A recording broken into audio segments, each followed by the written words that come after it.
নির্বাচনের আমেজ শেষ হলেও আলোচনায় এখন জাল ভোট। সম্প্রতি টিআইবি তাদের এক গবেষণায় দেখিয়েছে অনেক কেন্দ্রে অস্বাভাবিক হারে জাল ভোট পড়েছে। কোথাও কোথাও ভোটারের উপস্থিতি কম থাকলেও ব্যালট বাক্স ভরেছে অবিশ্বাস্য গতিতে।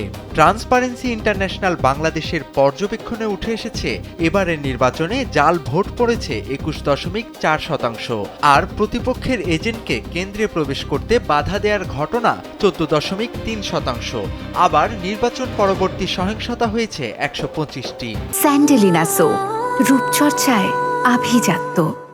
সার্বিক পর্যবেক্ষণে টিআইবি বলছে, শুরুতে তুলনামূলক সুস্থ প্রতিযোগিতার লক্ষণ দেখা গেলেও ক্রমান্বয়ে রাজনৈতিক দল এবং প্রার্থীরা নির্বাচনী কার্যক্রমের পুরাতন রাজনৈতিক চর্চা বজায় রেখেছেন।